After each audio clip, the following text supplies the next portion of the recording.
ಮಾನ್ಯ ಮುಖ್ಯಮಂತ್ರಿಗಳು ಭಾಷಣ ಬಿಗಿತಾರೆ. ನುಡಿದಂತೆ ನಡೆದ ಸರ್ಕಾರ, ನಡೆದಂತೆ ನುಡಿದ ಸರ್ಕಾರ. ಏನ್ ಸ್ವಾಮಿ ಮಾಡಿದಿರಿ? ಇವತ್ತು ಜನ ಇಡೀ ಶಾಪ ಆಗ್ತಾ ಇದ್ದಾರೆ. ಯಾವತ್ತಪ್ಪ ಈ ಸರ್ಕಾರವನ್ನ ಮನೆ ಕಳಿಸ್ತೀವಿ ಅಂತ ಹೇಳ್ತಾ ಇದ್ದಾರೆ ಇಲ್ವಾ? ಯಾವತ್ತಪ್ಪ ಈ ಸರ್ಕಾರ ಮನೆಗೆ ಹೋಗುತ್ತೆ ಅಂತ ಹೇಳ್ತಾರೆ ಅಲ್ವಾ?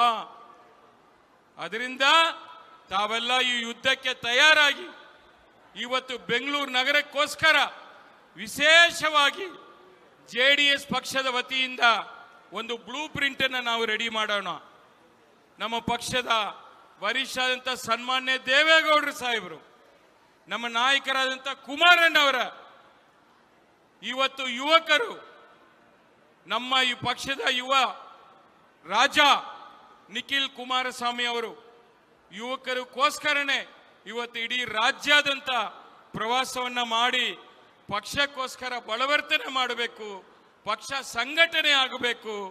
2028ರಲ್ಲಿ NDA ಮೈತ್ರಿಯ ಮುಖ್ಯಮಂತ್ರಿಯಾಗಿ ಕುಮಾರಣ್ಣವರು ಮತ್ತೊಮ್ಮೆ ಮುಖ್ಯಮಂತ್ರಿ ಆಗಬೇಕು ಅಂತ ಒಂದು ಸಂಕಲ್ಪ ಇಟ್ಕೊಂಡು ಇವತ್ತು ಕೆಲಸ ಮಾಡ್ತಾ ಇದ್ದಾರೆ. ಈ ರಾಜ್ಯವನ್ನ ಇವತ್ತೇನಾದ್ರೂ ಉಳಿಸ್ಬೇಕಾಗಿದ್ರೆ, ಈ ರಾಜ್ಯದ ಜನರಿಗೆ ಏನಾದ್ರೂ ಒಳ್ಳೇದಾಗಬೇಕಾಗಿದ್ರೆ, ಬೆಂಗಳೂರು ನಗರ ಇನ್ನೇನಾದ್ರೂ ಬೆಳಿಬೇಕಾಗಿದ್ರೆ ಮತ್ತೊಮ್ಮೆ NDA ಮೈತ್ರಿ ಸರ್ಕಾರ ಬರಬೇಕು, ಕುಮಾರಣ್ಣವರು ಮುಖ್ಯಮಂತ್ರಿ ಆಗಬೇಕು. ಇದು ಕೂಡ ಭಗವಂತನ ಆಟ. ಯಾವ ಶಕ್ತಿಯಿಂದ ಕೂಡ ತಡೀಲಿಕ್ಕೆ ಆಗುವುದಿಲ್ಲ ಅನ್ನೋದನ್ನ ಈ ಸಂದರ್ಭದಲ್ಲಿ ಹೇಳಲಿಕ್ಕೆ ಬಯಸ್ತಾ ಇದ್ದೀನಿ. ಆ ಬೆಂಗಳೂರು ನಗರದ ಬ್ಲೂ ಪ್ರಿಂಟ್ ಅಲ್ಲಿ ನಮ್ಮದೇ ಆದಂತ ಕೆಲವು ಕಲ್ಪನೆಗಳಿದೆ, ಕೆಲವು ಕನಸುಗಳಿದೆ.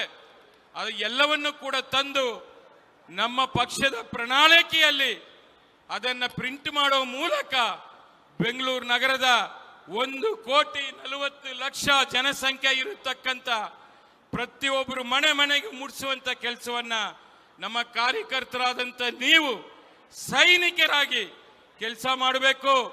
ಈ ಯುದ್ಧದಲ್ಲಿ ಒಂದಷ್ಟು ನಾವು ಹೋರಾಟಗಳನ್ನು ಗೆದ್ದು ನಮ್ಮ ಅಭಿವೃದ್ಧಿ ಪರ ಕೆಲಸ ಮಾಡಿ ವಿಜಯಶಾಲರಾಗಿ ಮಾಡಬೇಕು ಅಂತೇಳಿ ಈ ಸಂದರ್ಭದಲ್ಲಿ ತಮ್ಮಲ್ಲಿ ನಾನು ಕೈ ಜೋಡಿಸಿ ಮನವಿ ಮಾಡ್ತಾ ಇದ್ದೀನಿ. ಯಾಕೆಂದ್ರೆ ಇವತ್ತು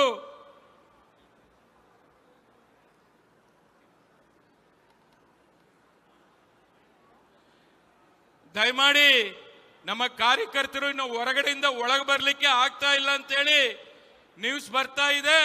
ಪೊಲೀಸ್ ಅಧಿಕಾರಿಗಳು ದಯಮಾಡಿ ಸಹಕಾರ ಕೊಡಬೇಕು. ನಮ್ಮ ಕಾರ್ಯಕರ್ತರು ಎಲ್ಲ ಕೂಡ ಬಂದು ಅವರವರ ಚೇರಲ್ಲಿ ಆಸೀನರಾಗಬೇಕು ಅಂತೇಳಿ ಕಳಕಳಿಯ ವಿನಂತಿಯನ್ನ ಮಾಡ್ತಾ ಇದ್ದೀನಿ. ಜೊತೆಗೆ ಈಗೇನು ಮಜ್ಜಿಗೆ ಪ್ಯಾಕೆಟ್ ಕೊಡ್ತಾ ಇದ್ರಿ, ತಿಂಡಿ ಕೊಡ್ತಾ ಇದ್ರಿ, ಅದನ್ನ ಎಲ್ಲವನ್ನ ಕೂಡ ನಿಲ್ಲಿಸಬೇಕು. ಇನ್ನೇನು ನಮ್ಮ ನಾಯಕರೆಲ್ಲ ಬರ್ತಾ ಇದ್ದಾರೆ, ಅವರು ಬಂದ ಮೇಲೆ ಕಾರ್ಯಕ್ರಮ ಅಧಿಕೃತವಾಗಿ ಪ್ರಾರಂಭ ಆಗುತ್ತೆ. ಅದಾದ ನಂತರ 1 ಗಂಟೆ ಮೇಲೆ ಊಟವನ್ನ ಪ್ರಾರಂಭ ಮಾಡೋಣ. ಅಷ್ಟುವರೆಗೂ ಸ್ವಲ್ಪ ವಿರಾಮವನ್ನ ಕೊಟ್ಟು ಇಲ್ಲಿ ಬಂದು ಆಸೀನರಾಗಿ ನಮ್ಮ ನಾಯಕರ ಭಾಷಣವನ್ನ ತಾವೆಲ್ಲ ಕೂಡ ಕೇಳಬೇಕು ಅಂತ ಹೇಳಿ ಈ ಸಂದರ್ಭದಲ್ಲಿ ತಮಗೆ ನಾನು ಪ್ರಾರ್ಥನೆ ಮಾಡ್ತಾ ಇದ್ದೀನಿ. ತಿಂಡಿ ಹತ್ರ ಇರೋರೆಲ್ಲ ದಯಮಾಡಿ ಬರ್ಬೇಕಿಲ್ಲಿ, ದಯಮಾಡಿ ಬಂದು ಕೂತ್ಕೋಬೇಕು. ಸ್ವಲ್ಪ ಹೊತ್ತಾದ ನಂತರ ಊಟದ ವ್ಯವಸ್ಥೆಯನ್ನು ಕೂಡ ಮಾಡಿದೀವಿ, ಅದನ್ನು ಕೂಡ ಪ್ರಾರಂಭ ಮಾಡ್ತೀವಿ. ಇವತ್ತು ನಮ್ಮ ಕುಮಾರಣ್ಣವರು 2 ಬಾರಿ ಮುಖ್ಯಮಂತ್ರಿ ಆಗಿದ್ದಾರೆ. ದೇವೇಗೌಡರು ಸಾಹೇಬರು ಈ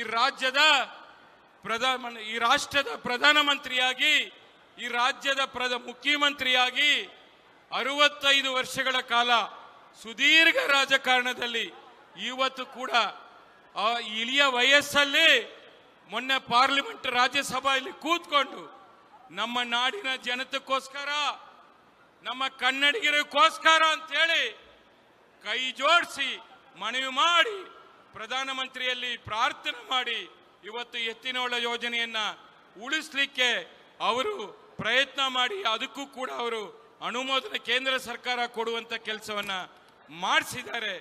ಇವತ್ತು ರಾಜ್ಯ ಸರ್ಕಾರದ ಪಾಲು ಏನಿದೆ, ರಾಜ್ಯ ಸರ್ಕಾರ ಏನ್ ಮಾಡ್ತಾ ಇದೆ ಅಂತ ಹೇಳಲಿಕ್ಕೆ